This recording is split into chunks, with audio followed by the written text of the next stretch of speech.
जिसके 7 बेटे और 1 बेटी थी। सातों भाई व बहन एक साथ बैठकर भोजन करते थे। एक दिन कार्तिक की चौथ का व्रत आया तो भाई बोला कि बहन आओ, बहन भोजन करे। बहन बोली कि आज करवा चौथ का व्रत है, चांद उगने पर ही खाऊंगी। तब भाइयों ने सोचा कि चांद उगने तक बहन भूखी रहेगी, तो एक भाई ने दिया जलाया, दूसरे भाई ने छलनी लेकर उसे ढका और नकली चांद दिखाकर बहन से कहने लगे कि चल चांद उगाया है, अर्घ दे ले। बहन अपनी भाभियों से कहने लगी कि चलो अर्घ दे, तो भाभियां बोली तुम्हारा चांद उगा होगा, हमारा चांद तो रात को उगेगा। अति प्राचीन काल की बात है। एक बार पांडु पुत्र अर्जुन तप करने के लिए नीलगिरी पर्वत पर चले गए। इधर पांडवों पर अनेक मुसीबतें पहले से ही थी। इससे द्रौपदी ने शोक विह्वल हो कृष्ण की आराधना की। कृष्ण उपस्थित हुए और पूछा, कहो क्या कष्ट है तुम्हें? प्रभु, द्रौपदी ने हाथ जोड़कर कहा कि मुझे क्या कष्ट है, आप तो स्वयं जानते हैं, आप तो अंतर्यामी हैं। मुझे कष्टों के बोझ से विह्वल कर दिया है। क्या कोई उपाय है जिससे इन कष्टों से छुटकारा मिल सके? तुम्हारा प्रश्न अति उत्तम है द्रौपदी। कृष्ण मुस्कुरा कर बोले, प्रभु फिर मुझ दुख नारी का कष्ट दूर करने का उपाय बताइए। द्रौपदी ने पूछा। यही प्रश्न एक बार पार्वती जी ने शिव जी से कर दिया। तब श्री शिव जी ने करवा चौथ का विधान बताया। फिर प्रभु करवा चौथ की जानकारी मुझे भी दीजिए और उसकी कथा कहिए। तब कृष्ण ने एक पल सोचने के बाद कहा, दुख सुख तो सांसारिक माना जाता है, प्राणी उसमें सदा ही लिप्त रहता है। मैं तुम्हें अति उत्तम करवा चौथ व्रत की कथा सुनाता हूँ, इसे ध्यान से सुनो।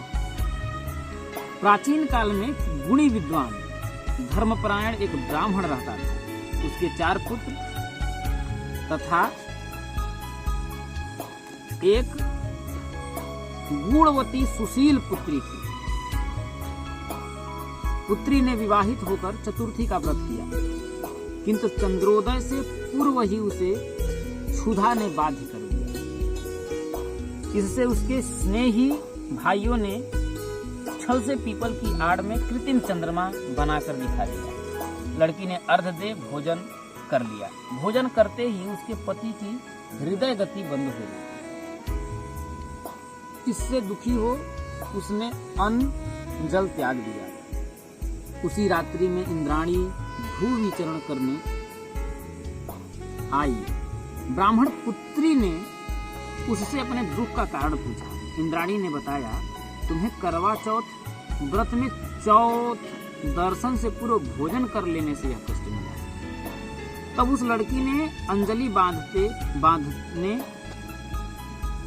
विनय की कि इससे मुक्त होने का कोई उपाय बताइए। इस पर इंद्राणी ने कहा, यदि तुम विधि पूर्वक अगली करवा चौथ का व्रत करो तो तुम्हारे पति पुनर्जीवित हो जाएंगे। कन्या ने ऐसा करने का वचन दिया तो उसका पति स्वस्थ हो गया। इस पर उस कन्या ने वर्ष भर प्रत्येक चतुर्थी का व्रत किया और अंततः अखंड सुहाग प्राप्त किया। श्री कृष्ण ने कहा, हे द्रौपदी, यदि तुम इस व्रत को करोगी तो तुम्हारे सभी संकट टल जाएंगे।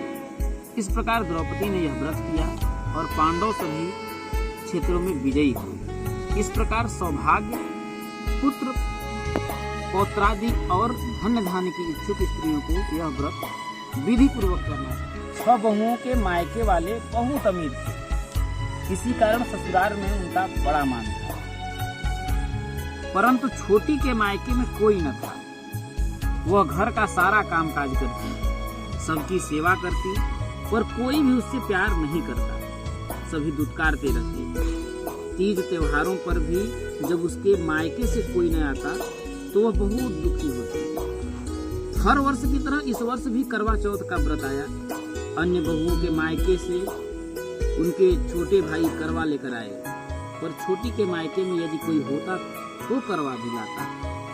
सास भी छोटी को ही खरी खोटी सुना रही। उसका पति नदी में स्नान करने के लिए गया। स्नान करते समय एक मगरमच्छ ने उसका पैर पकड़ लिया। वह करवा करवा नाम लेकर जोर जोर से अपनी पत्नी को पुकारने लगा। उसकी आवाज सुनकर उसकी पत्नी दौड़कर आई और उसने मगर को कच्चे धागे से बांध दिया। मगर को बांधकर वह यमराज के यहाँ पहुंची और यमराज से बोली, भगवान, मगरमच्छ ने मेरे पति का पैर पकड़ लिया है, अतः पैर पकड़ने के अपराध में आप अपने बल से उस मगरमच्छ को नरक में ले जाओ। यमराज ने कहा कि अभी मगरमच्छ की आयु शेष है, अतः मैं उसे नहीं मार सकता। इस पर करवा ने कहा, यदि आप ऐसा नहीं करोगे तो मैं आपको श्राप करना शुरू कर दूंगा। यह सुनकर यमराज डर गए और उस पतिव्रता स्त्री करवा के साथ जाकर मगरमच्छ को उन्होंने यमपुरी भेज दिया।